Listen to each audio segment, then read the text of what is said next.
शासीनगर त्यांनी सुधारलं असतं. फक्त शासीनगरला पेशंट आम्ही नेतो ते परत म्हणजे डॉक्टरच नसतात किंवा डॉक्टर तिथे नाही, त्याच्यामुळे आम्हाला बाहेर पेशंट न्यावं लागतं. जर महायुतीचा ज्या सरकार आता आहे ते जर स्थिर राहिलं तर नक्की ज्या व्यवस्था आहेत त्यात आणखी नक्की बदल होईल. हे सगळं घडत असताना मतदार म्हणून आपल्या मताला खरंच किंमत आहे असं वाटतंय का? नक्कीच, कारण जो काम करतो लोक त्यालाच पसंती म्हणजे मतदान करायला त्यालाच पसंती देतात. मी जे मत दिलंय ते वाया जाऊ नये, आमचं अमूल्य मत देऊन आम्ही आमचा हक्क अधिकार बजावलाय. ही जी त्यांनी काय आता चालू केलंय, महिलांना प्राधान्य दिलंय ते असंच चालू राहावं असं वाटतं. की गॅसचे जे नुसते पाईप लावले ते गॅस कनेक्शन चालू व्हायला पाहिजे. तुम्ही सहमत आहात त्या मताशी? सर्वात महत्वाचं म्हणजे KDMC हॉस्पिटल, त्याकडे लक्ष देणं खूप गरजेचं आहे. तुम्ही केव्हाही तिकडे जावा, एमर्जन्सी असो या साधं सिंपल कुठलं पेशंट असो, तिथे फक्त एकच उत्तर असतं, डॉक्टर नाही आहेत. इथला पेशंट आमचा कलव्याला न्यावा लागतो. इथे सगळे डॉक्टर प्राणी सर्व त्या गोष्टी सोयी झाल्या पाहिजे. बाहेर उभा राहून प्रवास करतात आणि कित्येक लेडीज कित्येक जेंट्स पडतात आणि मृत्युमुखी पडतात. प्रभू म्हणजे ज्यांना पेमेंट जास्त आहे, उद्योगपती आहेत, त्यांनाच फायदा होतो, सामान्य लोकांना त्याचा फायदा होत नाही. कामगारांना आम्हाला मुंबईतच घरं पाहिजे, उल्हासनगरला बदलापूरला जायला नाही दिले तरी चालतील, फक्त आम्हाला महाराष्ट्र चांगलं ठेवा.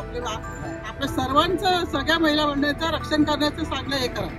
आमचा माणूस पाहिजे. रात्री 12 वाजले तरी तो आम्हाला एका फोनवर आमच्या दारामध्ये उभा असला पाहिजे. या सगळ्यामध्ये मतदार म्हणून मतदार राजा जो म्हटलं जातं तेवढी खरंच किंमत आहे असं वाटतंय का? मतदार राजाला किंमत आहे, निश्चित आहे किंमत. डोंबिवली ही जवळजवळ 70% ही पागडी स्वरूपाची आहे आणि त्याचं कुठेतरी काहीतरी आता हे त्याचं रूपांतर वेगळ्या ह्याच्यात व्हायला हवं. याचा अर्थ मला सांगायचं झालं जसं ठाण्याचं क्लस्टर योजनेमध्ये रूपांतर झालंय आणि त्याचा फायदा ठाणेकरांना भरपूर झालाय.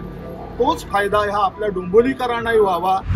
तुम्ही कलव्याला न्या किंवा KMला न्या, तर साधारण माणसाने कलवा आणि KM जर जात असेल तर इथे कशाला जायचं आधी, याचा प्रायव्हेटला न्या, स्पष्ट उत्तर भेटले ते डॉक्टर नाही.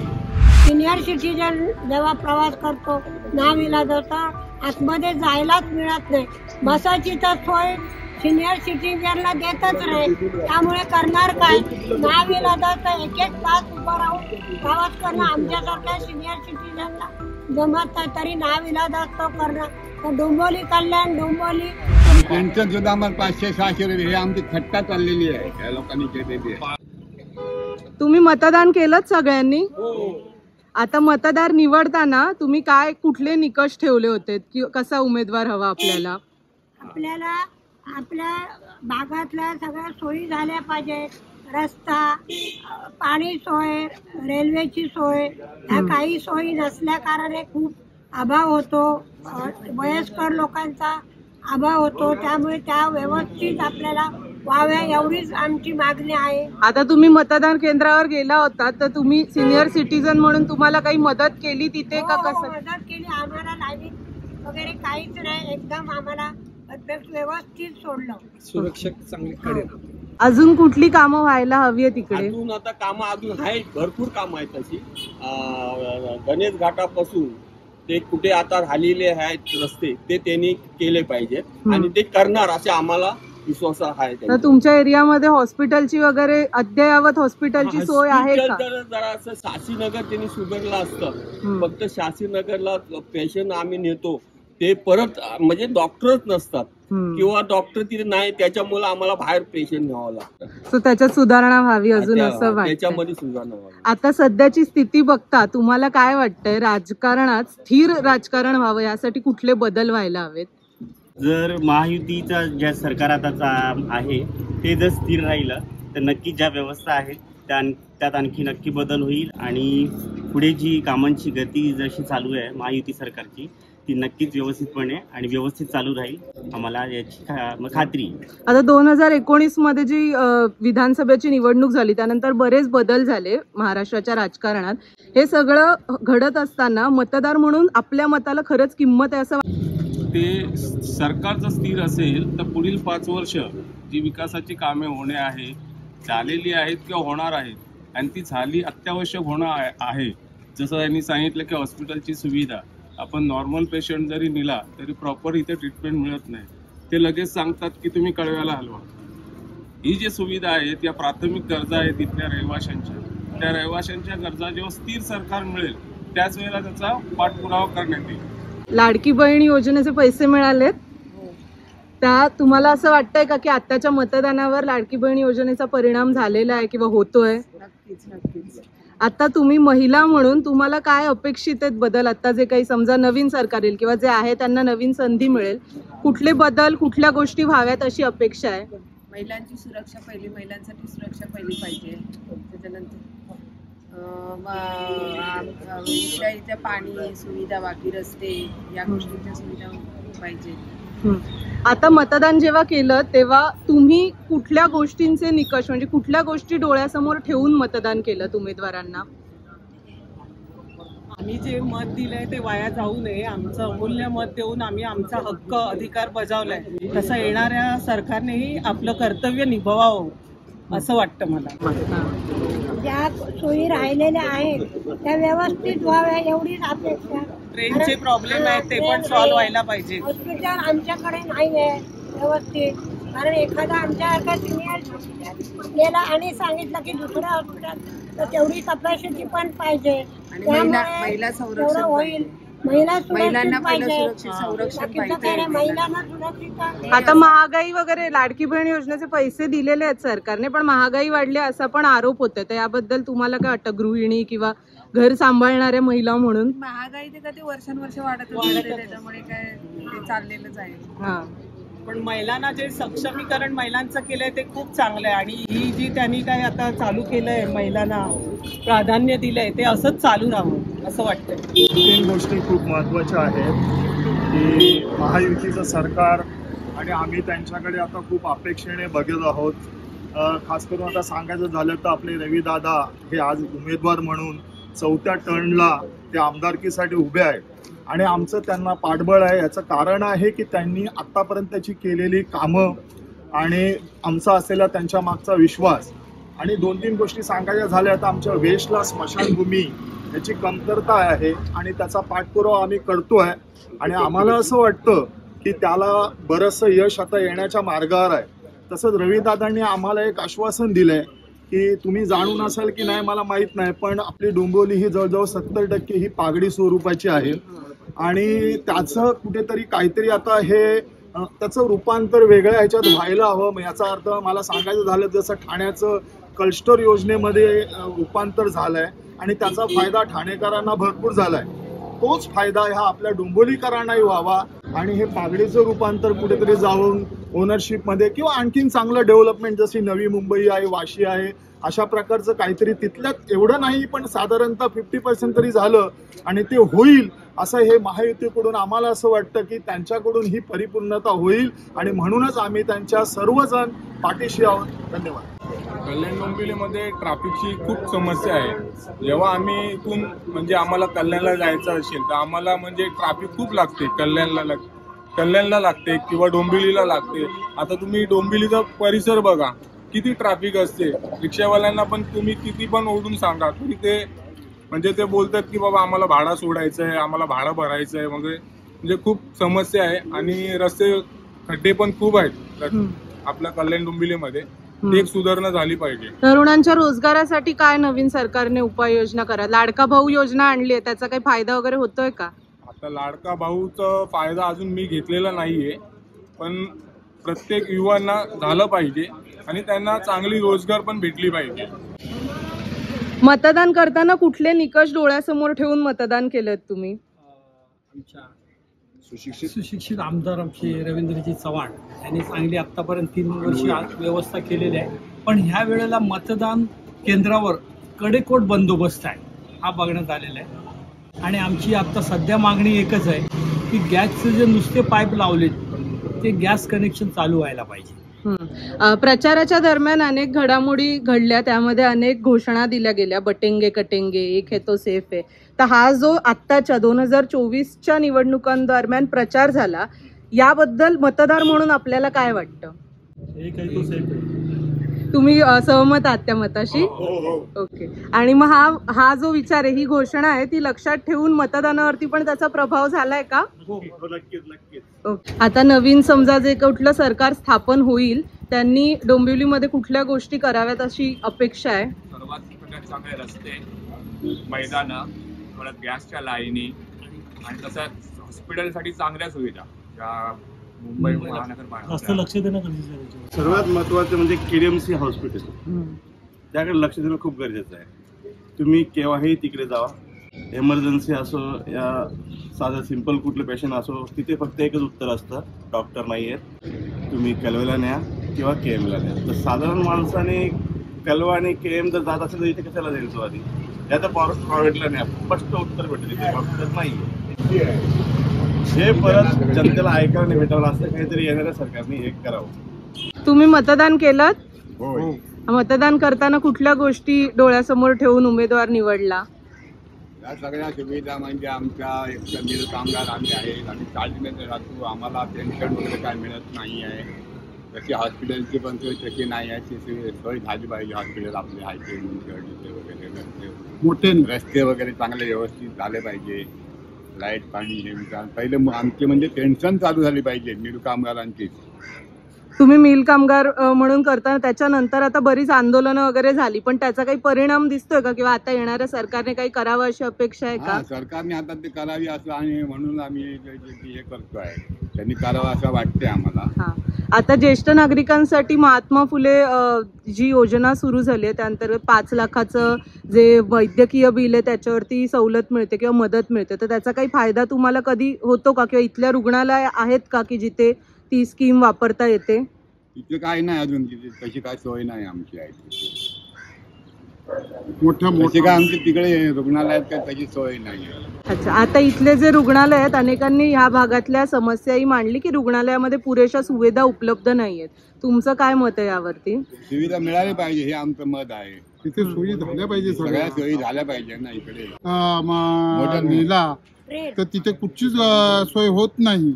इथला पेशंट आमचा कलव्याला न्यावा लागतो. इथे सगळे डॉक्टर प्राणी सर्व यांच्या गोष्टी सोयी झाल्या पाहिजे. डॉक्टरांना इथे राहण्यासाठी वसाहत बनवली पाहिजे. ही प्रत्येक ह्या आमदार खासदारांनी याची सोय केली पाहिजे. या डोंबिवली शहरामध्ये शास्त्रीनगर हॉस्पिटल आहे, पण त्याचा काही उपयोग होत नाही आहे साध्या सामान्य कामगारांना. मग ते तिथे जाऊन आता काल आमच्या इथे एक आपल्या तेटकोसवाडीमध्ये ही गोष्ट घडली. मग तिथून आम्हाला 5 तास तिथे आम्हाला रखडावं लागलं आणि त्याच्यामुळे आमचा एक व्यक्ती दगावली गेली आणि ते आम्हाला कलव्याला त्या ठिकाणी हलवावं लागली. म्हणजे शास्त्रीनगर हॉस्पिटल असून आमचा काही सामान्य लोकांनी त्याचा उपयोग होत नाहीये. याच्यासाठी तुम्ही काहीतरी प्रयत्न केला पाहिजे सरकारने. महत्वाचं डोंबिवलीमध्ये लोक प्रवास करतात ट्रेननी, जेंट्स अँड लेडीज, लेडीज असू दे जेंट्स असू दे, लेडीज असू दे जेंट्स असू दे, बाहेर उभा राहून प्रवास करतात आणि कित्येक लेडीज कित्येक जेंट्स पडतात आणि मृत्युमुखी पडतात. तर त्याच्यासाठी जे येणारं सरकार आहे त्यानं काहीतरी व्यवस्था करावी, जास्त गाड्या वाढवाव्यात किंवा जास्त डब्याच्या गाड्या वाढवाव्यात आणि प्रवासांची सोय करावी. एसी लोकल केलेली आहे, त्याचा काही उपयोग होत नाही का? एसी लोकल जे उच्च प्रभू म्हणजे ज्यांना पेमेंट जास्त आहे, उद्योगपती आहेत, त्यांनाच फायदा होतो. सामान्य लोकांना त्याचा फायदा होत नाही. आणि ठाण्यामध्ये कमीत कमी अर्धा ते 1 तास प्रवाशांना उभं राहावं लागतं. 2 नंबर प्लॅटफॉर्म मधून ट्रेन मिळतच नाही, अर्धा पाऊण तास. त्याच्यामुळे खूप प्रवाशांना त्रास होतो. ती एक सोय करावी. आता दुसरं महायुती सरकारने काय करावं, पण ट्रेनचा खूपच प्रभाव आहे. आता या यांनी पण सांगितलं, कारण ट्रेन नाही आहे. माझी मुलं जातात, कधी आम्ही सिनियर सिटीजन जेव्हा प्रवास करतो नाविलाज होतं, आतमध्ये जायलाच मिळत नाही. बसाची तर सोय सिनियर सिटीजनला देतच नाही, त्यामुळे करणार काय? नाविलाजाचं 1-1 तास उभं राहून प्रवास करणं आमच्यासारख्या सिनियर सिटीजनला जमत नाही, तरी नाविलाज तो करणं. तर डोंबिवली कल्याण, डोंबिवली विटी, डोंबिवलीच गाड्या जास्तीत जास्त वाढवाव्या ही नम्र विनंती आता 20 वर्ष झाली, 20-25 वर्ष आम्हाला अजून घर फक्त सरकार द्यायला मागत नाही, फक्त आश्वासन सर्व देत आहे. मग ते आम्हाला घर वेळोवेळी मिळावी हीच आमची अपेक्षा आहे. प्रत्येक सरकारकडे आम्ही मोर्चे काढतो, सगळं काय करत असतो, आमचे ते काही त्याच्यावर लक्ष देत नाही. ते आमची कामगारांना घरं मिळावी पेन्शन सुद्धा आम्हाला 500-600 रुपये हे आमची थट्टा चाललेली आहे त्या लोकांनी केलेली आहे. पागडीचे रूम आहेत, आम्ही 25-30 वर्ष पागडीचे रूम मध्ये राहतो, त्याचं काही हे होत नाही, रिडेव्हलपमेंट वगैरे काय होत नाही, तर ते सरकारने मनावर घेऊन त्याच्यासाठी काहीतरी उपाययोजना करावी. आपल्या इथल्या ज्या एरियामध्ये ज्या आपल्या सगळ्या आपल्या पागडीच्या ज्या बिल्डिंग आहेत ते कस्टल डेव्हलपमेंट मध्ये घेऊन सगळ्या ओनरशिप करून द्याव्यात, ही आमची सगळ्यांची इच्छा आहे. आणि तसंच एक मैदान मुलांच्यासाठी, मैदान, व्यायामशाळा, मैदान आणि व्यायामशाळा याचं काहीतरी हे करून योजना करून मुलांच्या खेळण्याची व्यवस्था करावी. मुलांना इथे खेळण्यासाठी मैदान नाहीये, ते सुद्धा हे करावं. बोला, तुमच्या काय अपेक्षा आहेत? कामगारांना आम्हाला मुंबईतच घर पाहिजे, उल्हासनगरला बदलापूरला यायला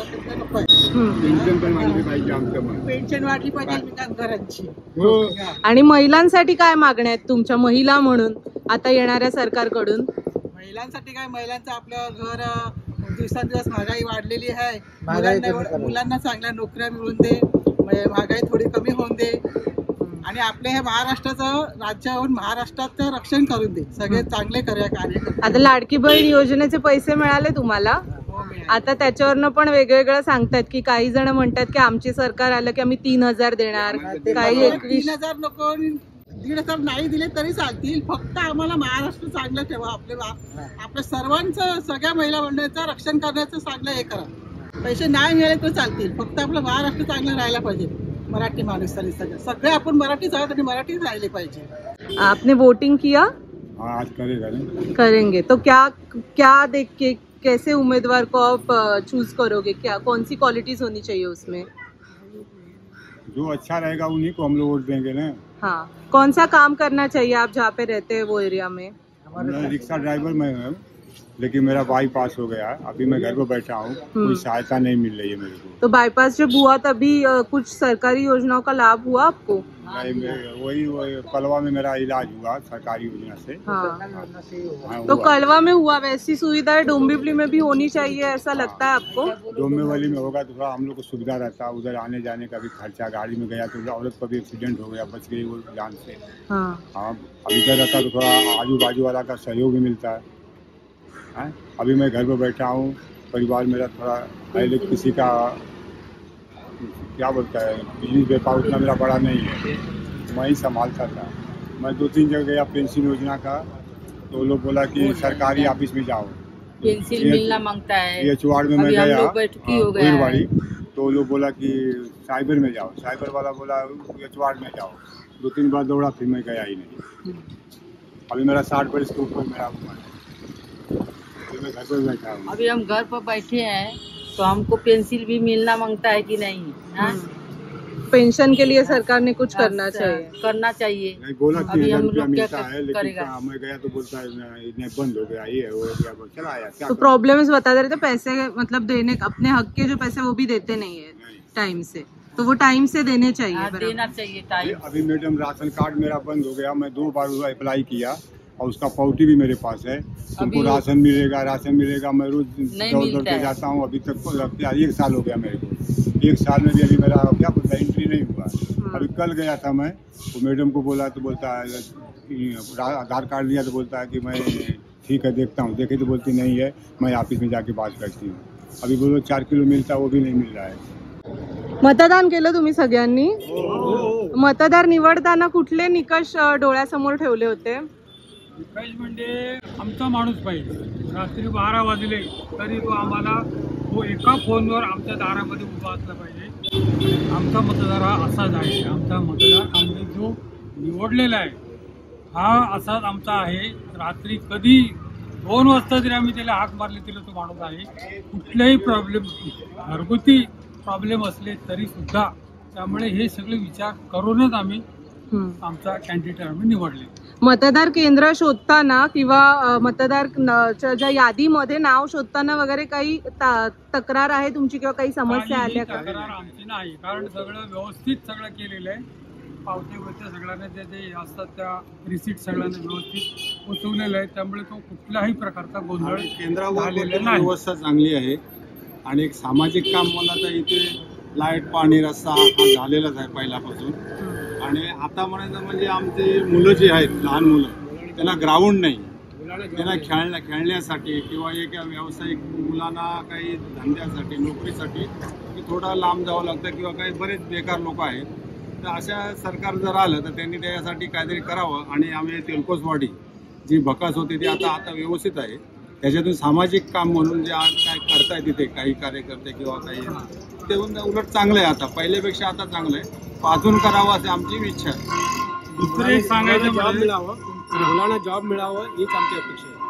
दुसरं एक सांगायचं म्हणजे आता ह्या रस्त्यावर जे आम्ही इथे उभे आहोत, हा रस्ता असा आहे अख्ख्या महाराष्ट्रामध्ये असा ह्या टेक्नॉलॉजीने बनवलेला रस्ता नाहीये. ह्या रस्त्याला 27 कॅमेरे लावलेले आहेत. त्यामुळे असा रस्ता अख्ख्या महाराष्ट्रामध्ये कुठेही नाही जो आमच्या तेलकोसवाडीमध्ये आहे. आताची सध्याची राजकीय स्थिती पाहता 2019 नंतर जे झालं म्हणजे आपण कोणाला मत दिलं, मग त्याच्यानंतर सरकार कसं स्थापन झालं वगैरे सगळं आपण बघितलेलं आहे. या सगळ्यामध्ये मतदार म्हणून मतदार राजा जो म्हटलं जातं तेवढी खरंच किंमत आहे असं वाटतंय का? मतदार राजाला किंमत आहेच, निश्चित आहे किंमत. पण मतदार त्या आपली किंमत स्वतःच काही वेळा कमी करतो, कारण मतदान केंद्रावर कधी कधी जात नाही, आळस करतात. त्यामुळे आपली किंमत आपणच जर ठेवायला पाहिजे तर हटकून प्रत्येकाने मतदार केंद्रावर जाऊन आपलं मत नोंदवलं पाहिजे. मतदानाची काळाची गरज आहे, काळाची गरज. आता लोकसभेच्या तुलनेने विधानसभेसाठी बऱ्यापैकी मतदार आलेले आहेत. लोकसभेमध्ये मतदानाचा टक्काच कमी होता, तो अजून वाढावा आता आजच्या दिवसभरात. यासाठी काय आवाहन कराल? आवाहन करायचं म्हणजे काही वेळा काय झालेलं आहे, प्रशासकीय त्रुटी आहेत. काही म्हणजे काय झालं, काही लोकांची मतदार यादीमध्ये नावं नाहीये. त्याच्यामध्ये लोक लास्टच्या क्षणाला येतात. काल आले लोक आमची नावं नाही आहेत. तर असे हे जे काही आहे प्रकार, हे जर समजा हे केले तर निश्चितच मतदानाचा टक्का वाढू शकतो.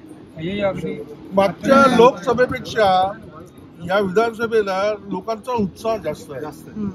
डोंबिवली, आता तुम्ही ज्या भागामध्ये आहात या मतदारसंघामध्ये आता जे कुठलं सरकार येईल त्याने कुठले बदल करावेत आणि कुठला मुद्दा पहिले सोडवावा अशी अपेक्षा आहे? मूलभूत गरजा आहेत, प्राथमिक सुखसुविधा त्या पूर्ण करावा एवढीच अपेक्षा. विकासाची काहीतरी केलं पाहिजे. विकासाची गंगा काय गर्दी असते ते जामच त्रासदायक आहे. महिला, लहान मुलं सकाळी कॉलेजला जाताना, कामावर जाताना जो काय त्रास होतोय तो कमी झाला पाहिजे, हे आमचं पहिली मागणी आहे. कोकणात जाण्यासाठी रेल्वे स्टेशनचा थांबा मिळावा ही एक अपेक्षा आहे. गेली 10-12 वर्ष प्रवाशांची मागणी करून करून करून रेल्वेकडे आता रेल्वे चालू केले. बोरिवलीवरून अशी जाते, ह्या कोपरवरून जाते, कोकणामध्ये जाते. तर त्याच्यामध्ये आमची अशी इच्छा आहे की कोपरला एखादा थांबा जर दिला किंवा दिवा कोकण रेल्वेसारखा एक थांबा जर दिला तर आम्हाला बरं होईल. दुसरी एक आम्हाला अत्यावश्यक गोष्ट अशी वाटते की ह्या भागाला मागच्या स्मशानभूमी नाहीये, ती स्मशानभूमी पाहिजे. आणि तिसरं म्हणजे हे जे हॉस्पिटल आहे ते अद्ययावत करावं. त्याच्यामध्ये असणाऱ्या सुविधा सगळ्या जेणेकरून सगळी मंडळी त्या ठिकाणी या ठिकाणी सगळ्या एका क्षेत्राखाली सगळ्या सुविधा मिळाव्यात अशी आमची इच्छा आहे. आणि आमचे आमदार ते करतीलच याच्यावर आमचा विश्वास आहे. सध्या डोंबिवलीमध्ये आता मत कोणाला दिलं आपण विचारणार नाही, पण नावाची कोणाच्या चर्चा आहे? आमदार चौथ्यांदा पुन्हा रवींद्र चव्हाणांना संधी मिळू शकते की लोक दीपेश म्हात्रे किंवा जे अन्य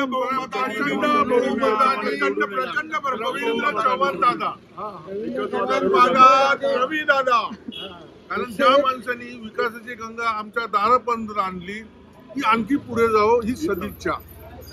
आणि 23 तारखेला त्यांचा विजयाचा गुलाल आम्ही निश्चितपणे इथं उधळू.